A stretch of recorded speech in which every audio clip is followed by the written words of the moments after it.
मैं डॉक्टर नविता श्रीवास्तव से आचार्य राजकीय कन्या महाविद्यालय सरवाड़ गृह विज्ञान की प्राध्यापक। आज बच्चों मैं आपको बताऊंगी, जैसे कल हमने सिर्फ ऊन का इंट्रोडक्शन पढ़ा था कि ऊन क्या होता है। आज मैं बताऊंगी कि ऊन का उत्पादन किस प्रकार होता है। ऊन का उत्पादन निम्नलिखित चरणों में होता है। सबसे पहले क्या होता है, भेड़ों से हम ऊन को काटकर एकत्रित करते हैं। भेड़ों के शरीर में जो सबसे पहले शरीर से जो ऊन काटकर अलग करते हैं, ऊन उतारने का कार्य प्रदेश विशेष की जलवायु पर निर्भर करता है। ऊन की कटाई वर्ष लगभग 2 बार की जाती है, या तो मार्च महीने में या सितंबर माह में। कहीं कहीं बार ये ऊन की कटाई वर्ष में 3 बार भी की जाती है। ऊन की कटाई से पहले भेड़ों को नहलाया जाता है साफ पानी से। तत्पश्चात उनको कीटाणु युक्त नाशक युक्त पानी से धोया जाता है। ऊन उतारने का काम 2 तरह से करा जाता है, या तो हाथ से द्वारा या मशीन के द्वारा। उसके पश्चात हम करते हैं छटाई और श्रेणीकरण। मतलब हम ऊन की छटाई करते हैं कि कौन सी ऊन अच्छी किस्म की है, कौन सी भेड़ की अच्छी किस्म की ऊन है और कौन सी निम्न किस्म की है। हम ऊन की छटाई का कार्य कुशल एवं निपुण व्यक्तियों के द्वारा किया जाता है, और विदेशों में तो छटाई का कार्य भी मशीन द्वारा संपन्न होता है।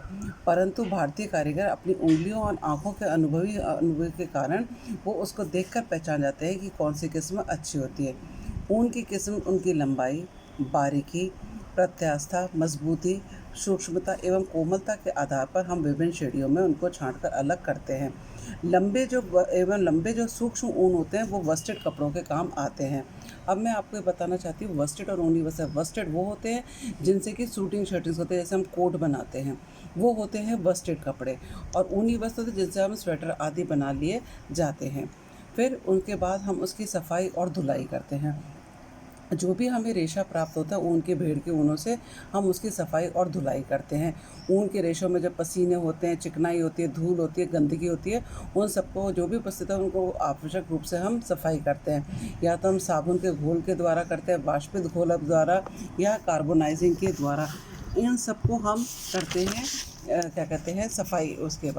उसके बाद हम उसमें तेल लगाने का काम करते हैं, क्योंकि जो हमें रेशा मिलता है वो बहुत कड़ा होता है तो उसको और रूखा होता है। उसको मुलायम करने के लिए हम उसमें मुलायम करने के लिए, नरम करने के लिए आवश्यक है कि उसके ऊपर हम तेल लगाएं। उसके ऊपर हम जैतून का तेल लगाते हैं, ग्लीसरीन लगाते हैं, या सूअर की चर्बी लगाकर उसको 2 सप्ताह तक के लिए छोड़ दिया जाता है।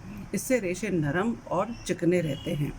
फिर हम इसको मिश्रित करते हैं। जो भी हमें रेशे मिलते हैं उन सबको हम मिश्रित करते हैं। उससे क्या होता है कि उससे हम उन कोटि के जो बहुत ज़्यादा उच्च कोटि के ऊन के होते हैं वो ज़्यादा महंगे होते हैं, बहुमूल्य होते हैं, तो वह उनसे बनी वस्तु में तो सर्वसाधारण तक पहुंच नहीं पाते। तो इसलिए हम ऊनों को मिश्रित कर देते हैं कि उत्तम कोटि के जो ऊन होते हैं कोमल, बारीक होते हैं और महीन होते हैं, लंबे और नाजुक होते हैं। इनको हम मजबूती कम हो जाती है, इसलिए इसके बनाई के साथ हम उसको दूसरे धागे रेशे से मिलाकर ऊन के मजबूत वस्त्र कर देते हैं।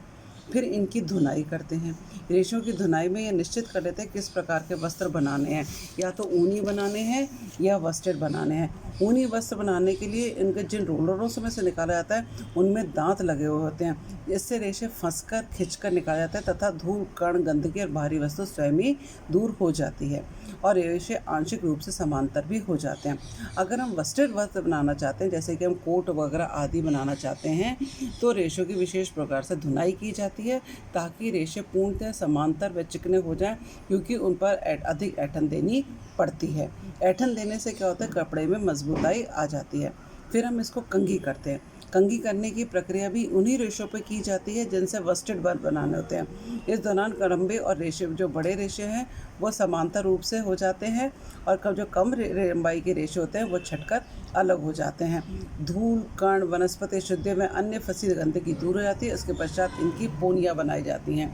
पोनियाँ क्या होती है, एक तरह से हम जितने भी रेशे मिलते हैं उनको हम इकट्ठा कर लेते हैं, जैसे हम कहते हैं पोनी टेल की तरह, इसको भी पोनियाँ ही कहते हैं, जिससे कि ये आसानी से अपने क्या कहते हैं आसानी से ये उसके ऊपर कताई के लिए चढ़ जाएं। तो इसके बाद हम पोनियाँ बनाते हैं। पोनियाँ बनाने के बाद इसको कताई प्रक्रिया के द्वारा बनाते हैं, जिससे कि हलकर बटकर खींचकर इनसे धागा बनाया जाता है और ऐंठन दिया जाता है। उसके बाद हम ऊनी वस्त्रों की बुनाई करते हैं। जिस प्रकार की बुनाई जिस वस्त्र के लिए चाहिए होती है, हम उसी प्रकार की बुनाई उसके ऊपर कर देते हैं। फिर इनको हम ब्लीच और करते हैं। ब्लीचिंग क्यों करते हैं? क्योंकि जो हमें ऊनी वस्त्र मिलता है, इतनी सब प्रक्रिया के कारण वो पीलापन और सफ़ेदी नहीं होती। तो इन सब में पीलापन और सफ़ेदी पीलापन को दूर करने और सफ़ेदी लाने के लिए हम इसको ब्लीचिंग करते हैं, क्योंकि बहुत गंदगी हो जाती है, चिकनाहट लग जाती है तेल आदि से ऐसे। तो हम इसको ब्लीचिंग करते हैं और उसके ऊपर फिर रंग चढ़ते हैं। रंग पक्का सभी जगह से समान रूप से पड़ता है। और आखिर में हम इसकी परिष्कृति और परिसज्जा करते हैं। जो भी ऊनी वस्त्र बनता है उसको हम सुंदर, आकर्षक, सौंदर्य में और दोषमुक्त बनाने के लिए विशेष प्रकार की परिसज्जा करते हैं।